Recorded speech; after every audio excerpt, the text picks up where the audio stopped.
Ya, baik adik-adik sekalian, kita mulai saja. Bismillahirrahmanirrahim. Assalamualaikum warahmatullahi wabarakatuh. Waalaikumsalam. Selamat pagi dan salam sejahtera bagi kita semua. Pertama, marilah kita panjatkan puji dan syukur kepada Allah Subhanahu wa taala karena di pagi hari ini kita masih diberikan kesehatan dan kesempatan untuk bertemu ya.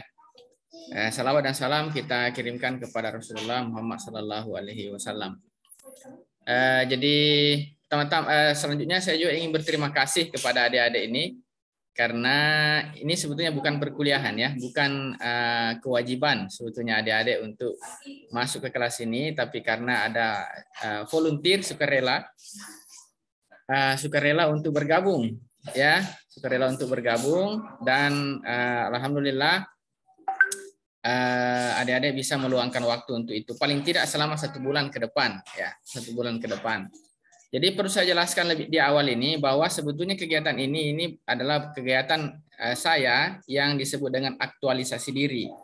Saat ini saya sementara mengikuti pelatihan dasar calon pegawai negeri sipil sebagai dosen baru di UNP ya. Jadi sementara ikut latsar ini, kalau dulu adik-adik kenal istilah prajabatan gitu ya. Nah, salah satu kegiatan latsar ini setelah melalui kelas online dan kelas non online melalui tatap muka dan penugasan, akhirnya 1 bulan ke depan kami diberi tugas untuk membuat semacam program di prodi masing-masing yang tujuannya adalah untuk mengatasi persoalan yang diidentifikasi di prodi. Ya, jadi saya seminar minggu lalu di hari Kamis di depan pembimbing, kemudian penguji dan mentor ya. Jadi mentor saya itu adalah Bu Eva, ketua jurusan kita. Nah, setelah saya diskusikan dengan Bu Eva, tunggu dulu ya. Ya, setelah saya diskusikan dengan Bu Eva, akhirnya disepakati bahwa program saya ini berkaitan dengan kegiatan mengoptimalkan ya pengetahuan dan keterampilan mahasiswa sastra Inggris dalam menulis proposal penelitian skripsi. Nah, hasil dari kegiatan ini nanti adalah dalam bentuk panduan praktis. Ya, sebagaimana yang kita tahu kan prodi kita ini sudah memiliki panduan sebetulnya ya, panduan penulisan proposal. Yang saya share kemarin itu, tapi dalam analisa saya selama ini, karena selama beberapa bulan terakhir ini kan saya membimbing, saya menguji proposal mahasiswa, nampaknya masih banyak kekurangan di sana sini, sehingga proposal itu harus selalu dikembalikan, direvisi, dikembalikan lagi, direvisi, dikembalikan, dan seterusnya. Nah, termasuk sekarang ini kan Rahmat Dede ini kan mahasiswa bimbingan saya juga. Ya, walaupun mohon maaf ini Dedek karena sekian lama karena banyak kesibukan gitu sehingga baru bisa mengomentari bab 1 ya Dedek ya. Tapi insya Allah di akhir tahun ini Dedek kita usahakan bisa ikut wisuda lah di bulan Desember nanti. Jadi kira-kira seperti itu adik-adik sekalian. Jadi kegiatan kita ini memang di satu sisi saya akan membantu adik-adik mengembangkan proposalnya bagi yang belum memiliki proposal. Dan bagi yang sudah memiliki proposal, gitu, kita akan memberikan komentar ya, memberikan masukan, memberikan apa istilahnya perbaikan di sana sini. Walaupun sebetulnya bukan saya pembimbingnya, kan masing-masing adik-adik ini kan ada pembimbingnya ya. Misalnya Amirul Azhar ada pembimbingnya sendiri. Nanti Yulia juga ada pembimbingnya sendiri. Kalau sekarang kan Rahma Dede ini masih bimbingan saya gitu. Nah. Itu sebetulnya tujuan dari kegiatan ini. Seperti yang saya sampaikan di grup WhatsApp kita kemarin, kira-kira dalam 1 bulan ini kita ada 5 kali pertemuan dalam bentuk Zoom. Ya, ini yang pertama ini kegiatan FGD ya, namanya Focus Group Discussion. Kemudian minggu depan itu ada 3 kali ya, 3 kali Zoom meeting ya, mudah-mudahan adik-adik tetap bersedia untuk Zoom dan merelakan paket datanya gitu ya untuk digunakan. Ya, Anda ada dana diberikan ke saya untuk memberikan kuota data ke adik-adik, saya akan bagikan, tapi nampaknya Anda ada dananya. Jadi minggu depan itu ada 3 kali Zoom seperti ini. Saya yang akan presentasi sambil kita diskusi. Jadi minggu depan itu pertemuan pertama, saya akan menjelaskan, mempresentasikan bagaimana penulisan bab 1 atau introduction. Apa yang harus ditulis di sana, bagaimana cara menuliskannya, ya. Kemudian poin-poin apa saja yang adik-adik harus masukkan dalam introduction di bab 1 itu. Nah, ini nanti bisa adik-adik ikuti, kembangkan gitu untuk menulis proposalnya. Yang belum menulis proposal, yang sudah menulis proposal bisa memodifikasi ya proposalnya sesuai dengan hasil diskusi kita di minggu depan. Nah, kemudian pertemuan berikutnya di minggu depan itu pertemuan kedua kita membahas tentang bab 2 literature review atau review of related literature ya, tinjauan pustaka dalam bahasa Indonesia.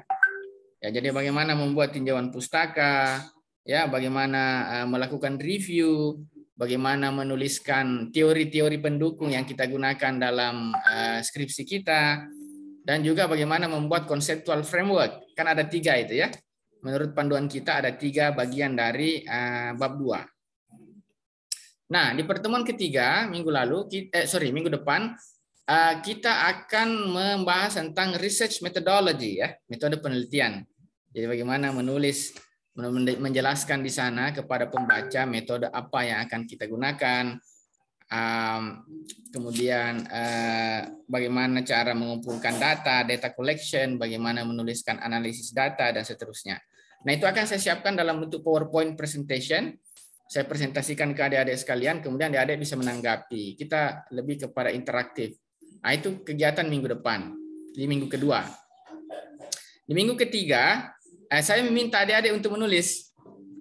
Ya, jadi karena minggu kedua kita sudah jelaskan, diskusikan bab 1, 2, 3. Ya, silakan adik-adik menulis. Jadi minggu depan itu setelah kita diskusi, adik-adik sudah bisa langsung menulis. Misalnya, kita sudah selesai diskusi bab 1, adik-adik bisa langsung menulis. Sambil misalnya adik-adik menceritakan, ini Pak rencana judul saya seperti ini ya, bagaimana kira-kira menuliskan bab 1, bab 2, bab 3-nya. Jadi adik-adik mulai minggu depan bisa mulai menulis. Nah, di minggu ketiga yang saya sebutkan tadi itu memang full adik-adik gunakan untuk menulis dan dikirim ke saya untuk kemudian saya berikan feedback, berikan koreksi, yang mana yang harus diperbaiki, apanya yang kurang, apa yang harus ditambahkan, dan seterusnya. Nah, di minggu keempat kita akan melakukan Zoom 1 kali lagi. Nah, kita akan berdiskusi tentang hasil koreksian saya. Misalnya ada yang bertanya, kenapa Pak harus ditambahkan seperti ini? Kenapa misalnya Pak redaksinya harus seperti ini? Kenapa di sini kurang, dan seterusnya. Itu kita akan sediakan 1 pertemuan di minggu keempat. Ya, kira-kira minggu ke-3 Oktober gitu. Nah, minggu ke-3 Oktober. Nah, itu kira-kira kegiatan kita selama 1 bulan ke depan, ya. Nah, nanti outputnya kegiatan ini adalah dalam bentuk panduan praktis. Karena kita sudah Prodi Sastra Inggris sudah memiliki panduan, tapi menurut saya itu masih bersifat umum sekali dan belum menjelaskan secara praktis bagaimana menulis ya proposal dengan baik. Nah, itu kira-kira itu kegiatan kita ini. Kenapa sehingga kemudian saya menawarkan ke adik-adik?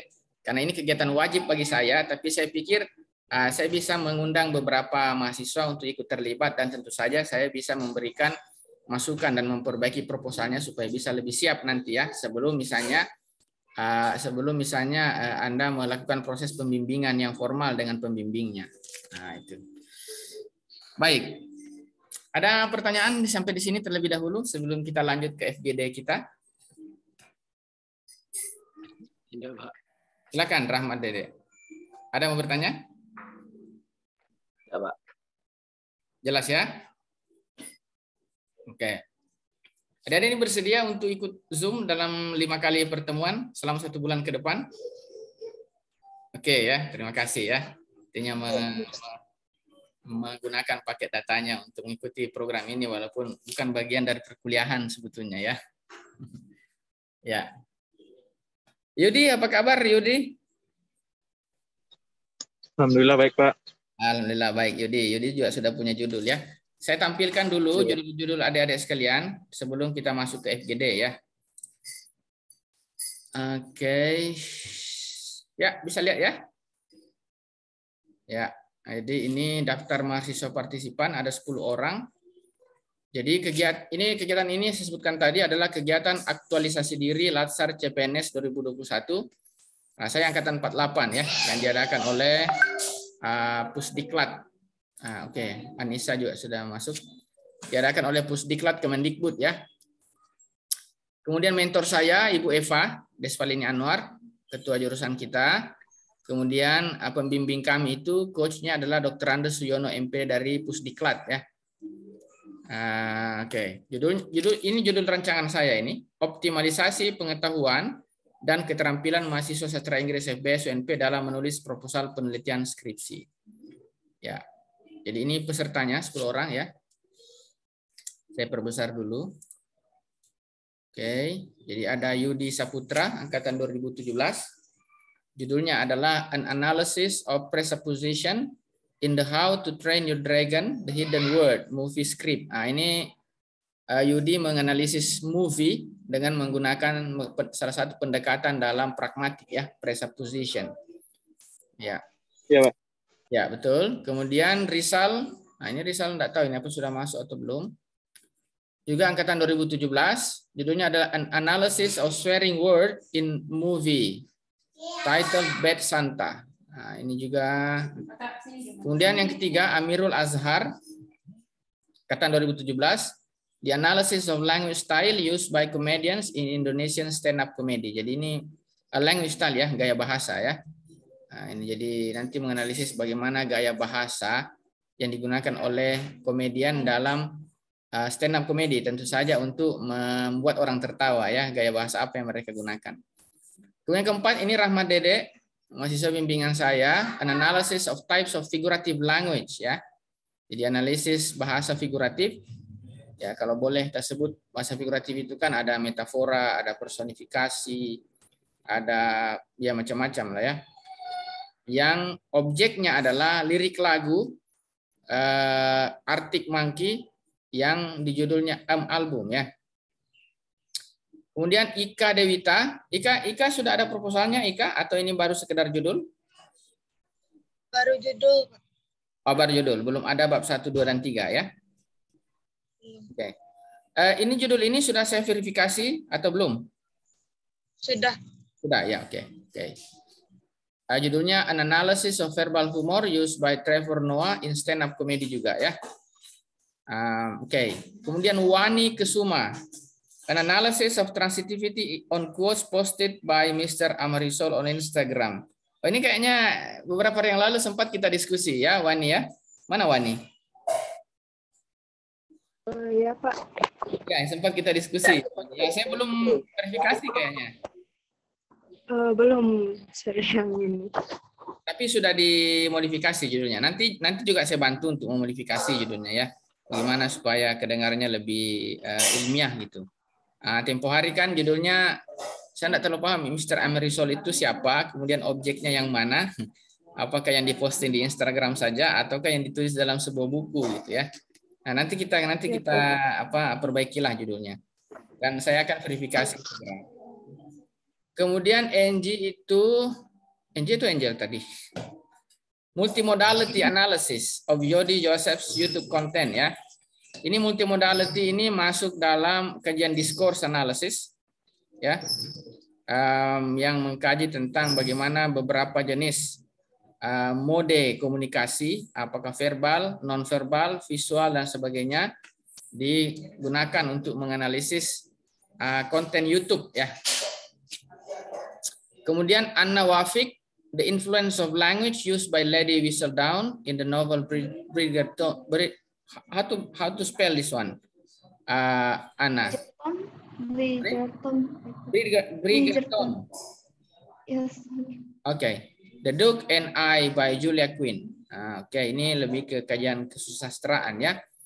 Kemudian Yulia, A Sociolinguistics Analysis of Language Style in Conjuring 3 Movie. Jadi ini lebih menggabungkan antara linguistik dengan kajian kesusastraan ya. Dan yang terakhir Anissa Harismi, A Multimodality Analysis of Gender Stereotypes in Little Mix Confetti Music Video. Jadi ini judul-judul ini semua masuk dalam kajian linguistik dan kesusastraan ya. Walaupun objek kajiannya berbeda-beda.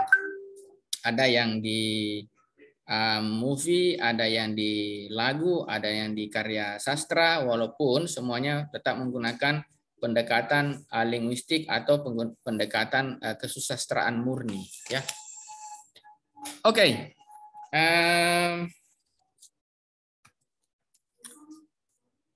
Oke, mungkin sekarang kita mulai FGD saja ya. Saya tutup dulu ini. Sorry, stop share. Ya, oke. Ya, ini Rizal belum masuk ya. Oke, enggak apa-apa. Jadi FGD itu begini. FGD itu kan fokus group discussion ya. Jadi ini kita satu kelompok ini ada 10 orang akan mendiskusikan beberapa pertanyaan. Jadi ini bukan semacam wawancara. Ya, jadi jangan dipahami bahwa ini semacam wawancara dari saya, bukan. Tapi saya akan mengajukan beberapa pertanyaan, kemudian adik-adik bebas untuk menjawab. Misalnya begini, saya ajukan pertanyaan pertama, kemudian dijawab oleh Ana. Setelah dijawab oleh Ana, bisa saja kemudian ditanggapi oleh Yulia. Kalau misalnya ada pendapat yang berbeda antara statement dari Ana dengan statement dari Yulia. Begitu juga dengan yang lain. Silakan bisa langsung menanggapi gitu. Jadi kita ini bebas saja untuk menanggapi beberapa pertanyaan gitu. Tujuannya apa? Saya ingin mengidentifikasi sejauh mana pengetahuan adik-adik tentang penulisan proposal penelitian skripsi. Itu tujuannya sebetulnya. Jadi ini saya merekam gitu pendapat, kemudian definisi, pengetahuan adik-adik sekalian, sejauh mana adik-adik mengetahui ya tentang penulisan proposal penelitian skripsi. Oke, bisa kita mulai? Saya? Oke. Tapi sebelum ini, apakah adik-adik sudah pernah membaca panduan penulisan proposal dari Prodi Sastra Inggris? Sudah pernah? Yang saya share juga kemarin. Ada yang kemarin? Oh ya, tapi sebelumnya enggak pernah diberikan pada kelas misalnya penulisan skripsi atau apa gitu, belum pernah diberikan. Belum pernah. Jadi ada yang menulis proposal tapi belum pernah membaca panduan.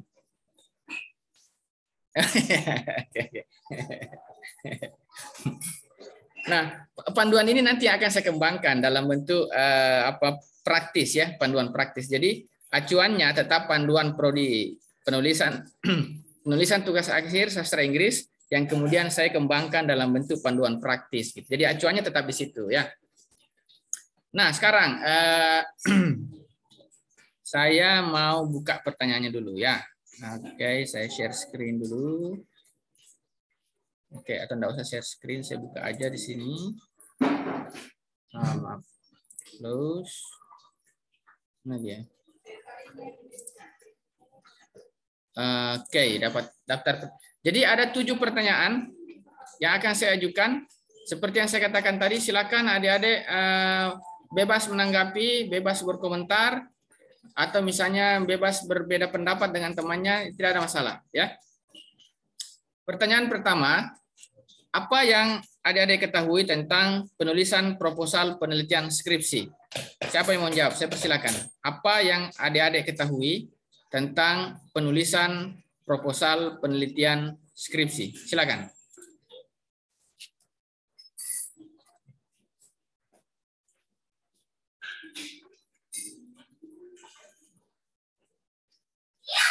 Ayo, Yudi. Yudi, you want to say something, Yudi? Apa yang Yudi ketahui tentang penulisan proposal penelitian skripsi?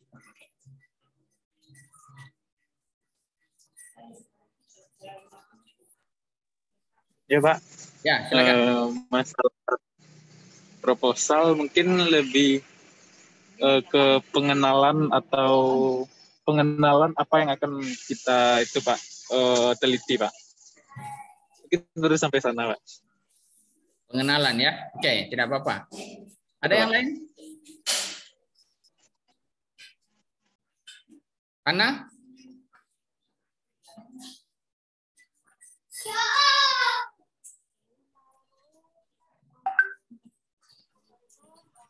Silakan Ana. Suaranya belum kedengaran, Ana. tahu, Sir, tentang penulisan proposal itu mencakup tentang latar belakang dan tujuan kita dalam meneliti sesuatu dan manfaat yang akan kita berikan pada skripsi kita. Oke. Ada yang lain? Jadi silakan bebas aja berkomentar ya.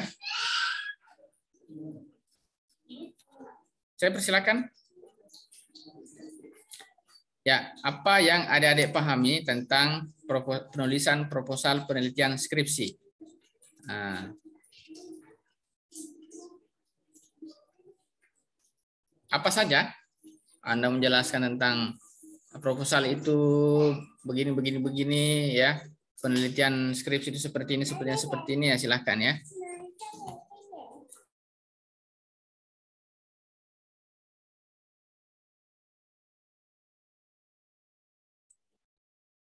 Berapa bab dalam penulisan proposal? Ada berapa bab? 3, Sir. Ada 3 ya. Bab 1? Introduction. Ya, bab 2? Literatur review. Oke, bab 3? Methodology ya. Jadi ada tadi yang mengatakan bahwa untuk memperkenalkan ya apa yang akan kita teliti, atau misalnya juga menyampaikan manfaat dari penelitian kita, ya. Apalagi tadi, ya baru semacam sekitar itu ya. Ya. Kita coba dengar dari Dedek dulu. Saya sebelum pindah ke pertanyaan kedua. Silakan Dedek.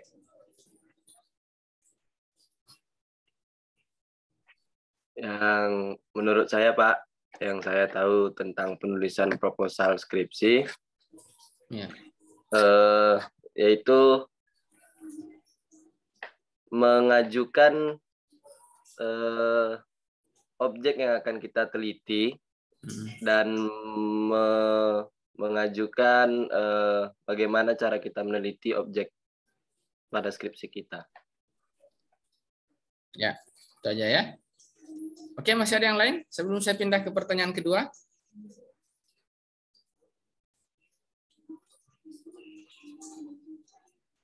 Oke, tidak ada. Oke, kalau gitu saya lanjutkan.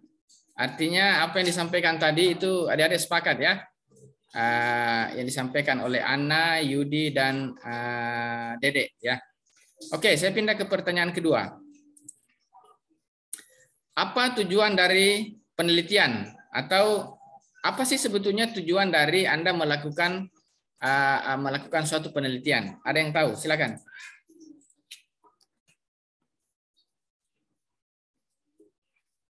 Kenapa kita harus meneliti gitu? Apakah ada yang mengatakan, Pak, ini karena tugas akhir, Pak, saya tidak bisa wisuda ini kalau tidak menulis skripsi gitu. Itu salah satu tujuannya ya.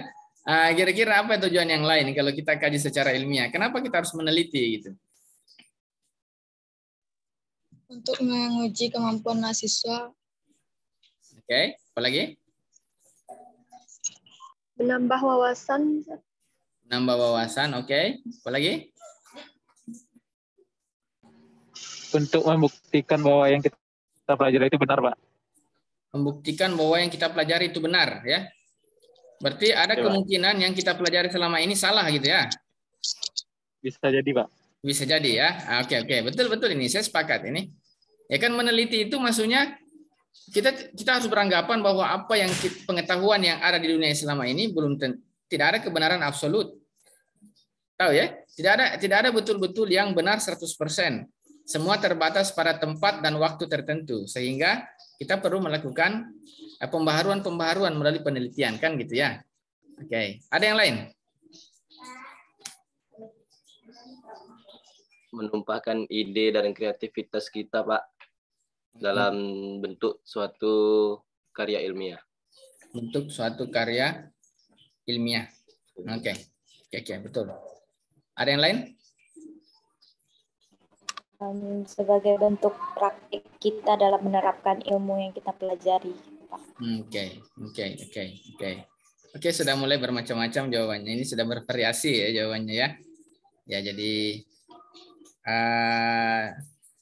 Wani ada pendapat Wani? Untuk pengembangan suatu bidang keilmuan yang kita ambil di dalam kuliah, Sir. Pengembangan bidang ilmuwan yang kita ambil dalam kuliah ya. Jadi tujuannya tadi mengembangkan, apa lagi tadi?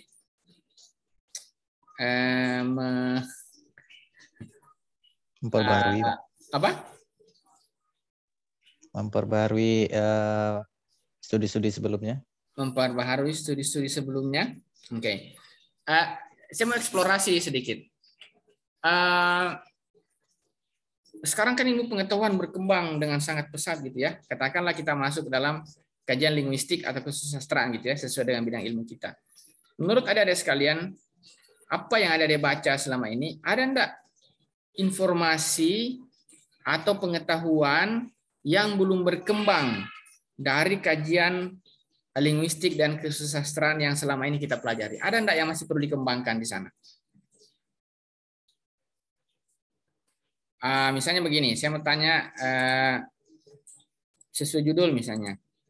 Tadi judulnya saya ke Ika kan judulnya di sini analisis verbal humor ya.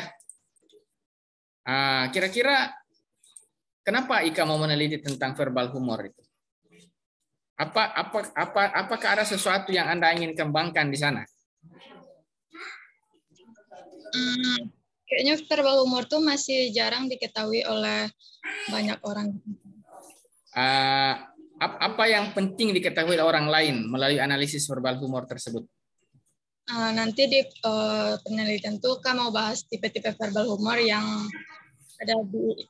ada di video Trevor Noah. Oke. Itu kira-kira bisa enggak berkontribusi terhadap kajian linguistik, terutama dalam kajian verbal language?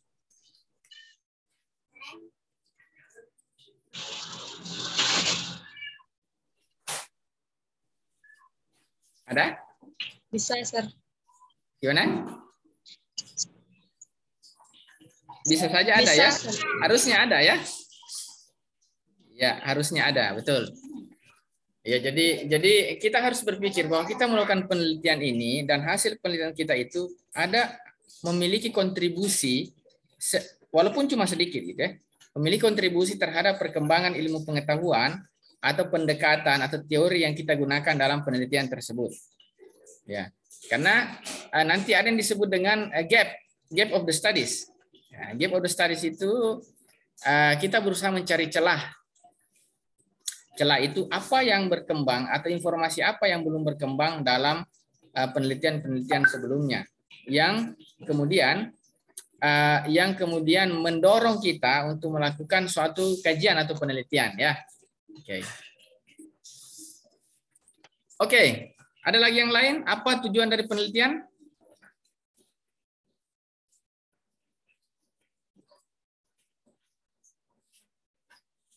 Adik-adik ini sudah pernah belajar di kelas tentang metode penelitian? Sudah ya? Pasti sudah disampaikan di sana. Apa tujuan dari suatu penelitian?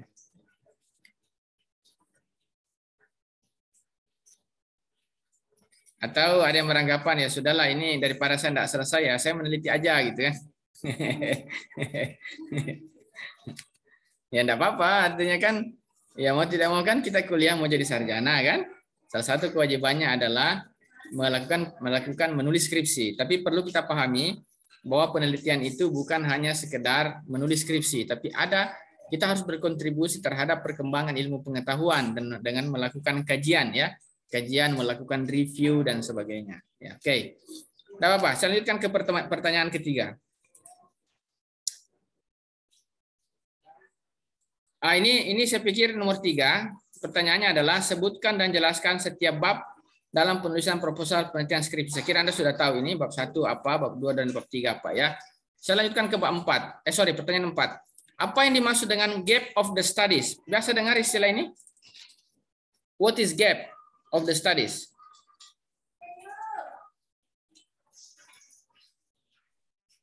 Angel. Yulia, silakan Yulia. Baru pertama kali dengar. Oh, baru pertama kali dengar? Belum pernah dengar waktu kelas metode penelitian?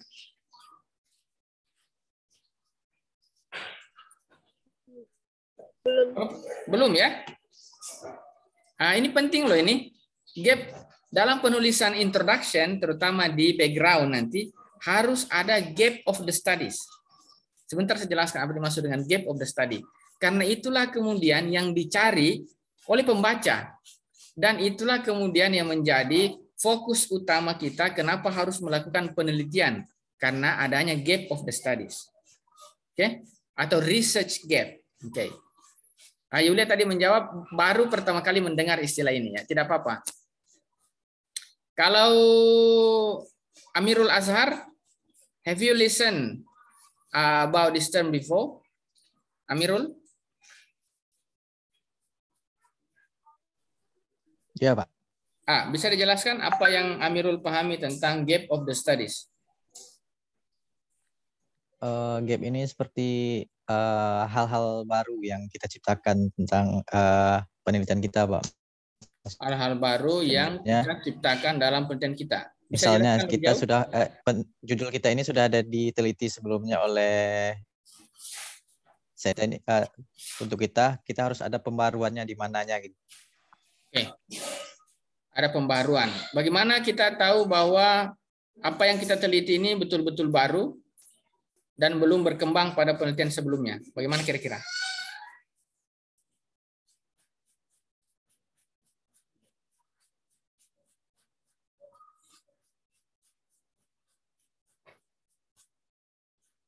Belum tahu ya, enggak apa-apa, nanti saya jelaskan ya. Oke, saya ke siapa ini? Yudi, what do you know about this term, gap of the study? Apa yang Yudi ketahui? Kalau menurut yang saya ketahui, Pak, gap itu lebih ke daya tarik. Apa yang menarik di penelitian kita, Pak? Apa yang menarik diteliti ya? Itu lebih ke interest. Iya, Pak. Research interest itu, daya tarik. Misalnya begini. Saya tertarik meneliti meneliti tentang novel misalnya. Apa ini yang dimaksud, Yudi? Enggak, bukan yang itu, Pak. Menarik si pembaca mungkin, Pak. Lebih ke si pembaca yang hal-hal yang lebih membuat menarik untuk dibaca untuk dibaca, Pak. Hal yang menarik untuk dibaca. Iya, Pak. Contohnya kita bikin skripsi, terus dibaca oleh orang lain, apa sesuatu yang bisa menarik orang untuk membacanya, Pak? Menarik orang untuk membacanya.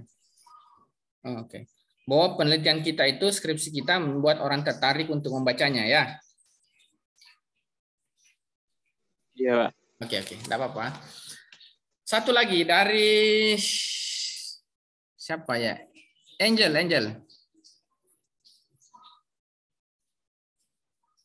Angel or Angie? Angie, sir. Sorry, Angie. Silakan, Angie. What is your opinion? Sebenarnya sama seperti Yulia, sir, saya pertama kali dengar istilah ini.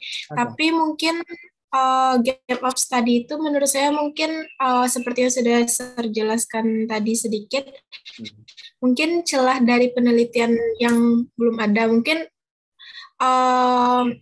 celahnya itu mungkin di penelitian sebelumnya. Misalnya saya menganalisis multimodal.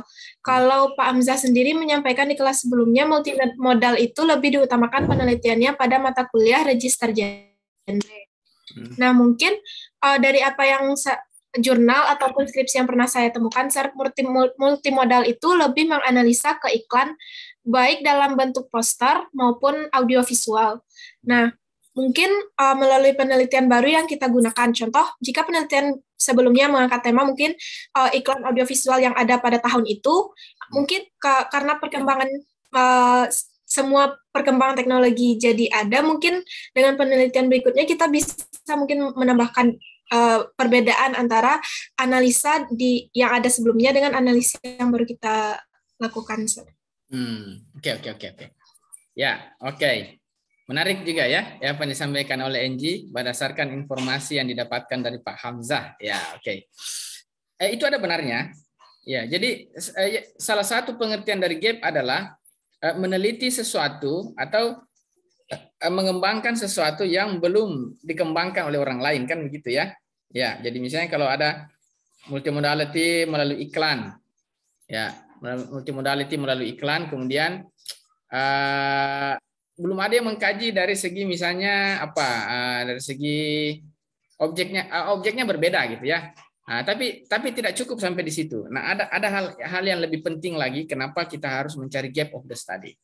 Karena tujuan dari penelitian adalah harus berkontribusi terhadap perkembangan ilmu pengetahuan yang seperti ada disampaikan tadi.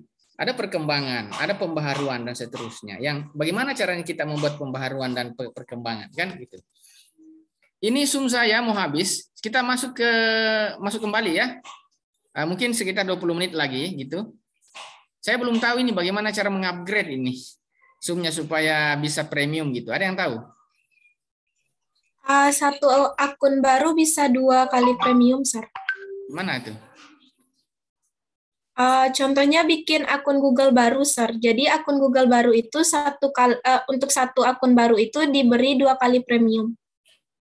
Oh, nanti coba saya pelajari ya. Nanti kita masuk